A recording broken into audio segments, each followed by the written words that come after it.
nation, throngs of people thankfully celebrate the end of the war in Europe. It is 5 years, 8 months since Hitler marched into Poland. Years full of suffering and death and sacrifice. But now it's over. Historic Signal Corps pictures of the war's last days show Yanks and Russians joining up at Torgau on the Elbe, splitting German armies in two. U.S. General Reinhardt, 69th Division, meets Red Army General Rusakov. This meeting of the Great Allies spelled out the end of the war. At Mediterranean headquarters in Caserta, the Germans unconditionally surrender all of Italy and most of southern Austria. In civilian clothes, representatives of Nazi Commander von Bildinghoff-Scheel signed the surrender document. General W.D. Morgan, representing Supreme Mediterranean Commander Alexander, signs for the Allies. First of 3 mass surrenders preceding the complete capitulation at Reims, this Italian ceremony costs the Germans 1 million troops.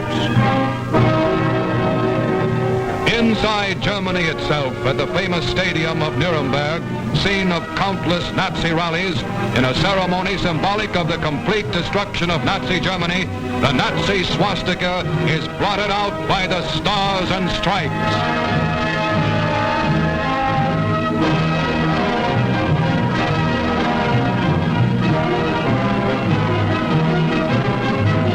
Germany, at long last, is smashed.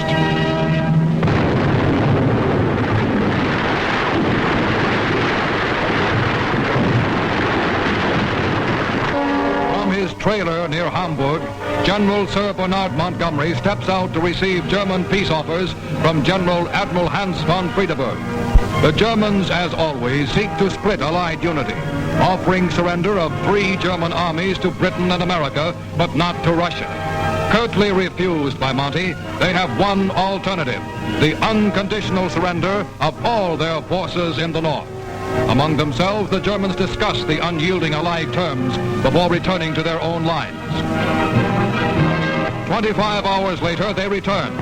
These historic pictures record the unconditional surrender in Monty's tent of 1 million enemy troops. The German command agrees to the surrender of all German armed forces in Holland, in northwest Germany, including the Frisian Islands and Heligoland and all other islands, in Schleswig-Holstein and in Denmark, to the Commander-in-Chief, 21st Army Group.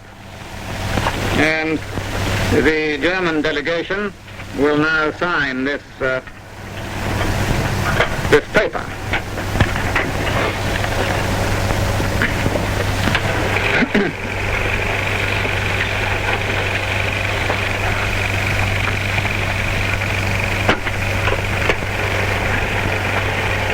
Now, I will sign the instrument on behalf of the Supreme Allied Commander, General Eisenhower.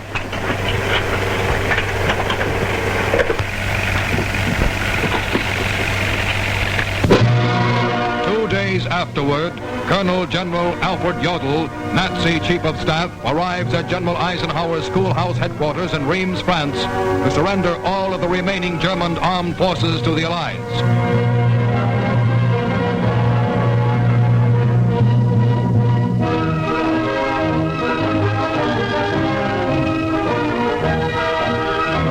Lieutenant General Walter Beadle Smith, Eisenhower's Chief of Staff, gives the Germans the surrender terms.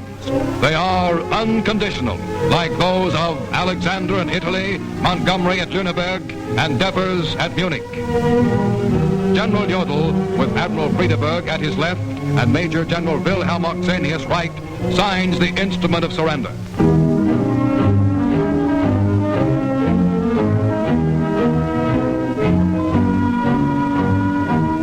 General Ivan Suslaparov represents the Red Army.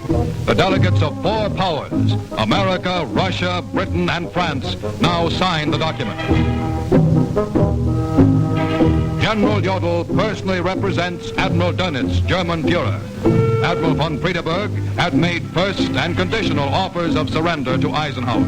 They were refused. For 33 hours, Jodl then negotiated with General Smith. And now, in the early hours of the 7th of May, the war in Europe is over. General Jodl speaks Nazi Germany's last words. He asks for mercy, and as if it were possible, honor. The Allied delegates listen in silence.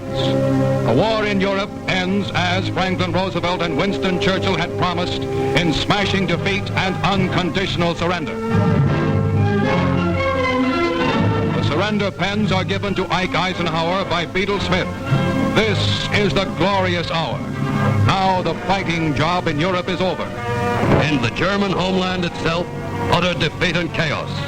This is Hamburg, second city of Germany, world-famed port, now 50 square miles of rubble, desolation, and death. A great industrial and shipbuilding center, Hamburg was the first of German cities to feel the full fury of Allied air attacks. Little more than empty shells of buildings remain. For their wanton bombings of Coventry, Warsaw, Rotterdam, the Germans have been paid in kind.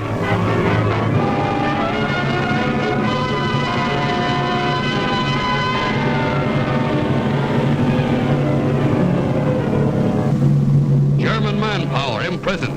Here on the banks of the Rhine are 50,000 German prisoners in a single camp, captured in the last few days before unconditional surrender. The number of German soldiers taken very nearly exceeded the numerical strength of all Allied forces in the West. Allied officers visit the shattered city of Berlin, metropolis of a Nazi empire that once held sway over almost all of Europe. In these first films from Berlin since before Pearl Harbor, the sacred German citadel is a crumbled ruin, an appropriate end for a city whose modern-day greatness was built upon the suffering and blood of Germany's neighbors and Germany's own minorities. Hitler's Reichschancellery, smashed to pieces, was the nerve center of as brutal and uncivilized a government as has ever existed. The swank Hotel Adlon, famous among tourists, stands empty and devastated. That proud symbol of Berlin, the Brandenburg Gate, now rises above a city of ghosts. To Standell Airport, Berlin, May 8th, come Air Chief Marshal Tedder, Eisenhower Deputy, and General Karl Spaatz, U.S. Strategic Air Force Commander, meeting Soviet Russia's Marshal Ivan Zhukov, second in command to Joseph Stalin, for ratification of the unconditional surrender of Germany. By plane comes Field Marshal Wilhelm Keitel, heading the German delegation. A German army school building is the scene of the formal ratification. Marshal Zhukov, conqueror of Berlin, leader of Soviet armies which had pushed the Germans all the way here from Moscow, presents the terms of the surrender ratification. Keitel signs. The unconditional defeat of Germany is completed.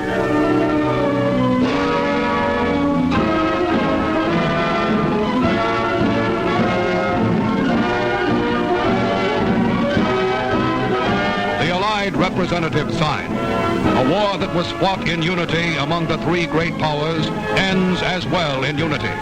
Russia, Britain, and America, to each a full share of honor for smashing the most dangerous military machine that ever waged war in the world. America salutes its architects of victory. Homer Bradley, commander of American armies. Courtney Hodges, 1st Army. William Simpson, 9th Army. Alexander Patch, 7th Army. George S. Patton, 3rd Army. And Dwight D. Eisenhower, Supreme Allied Commander.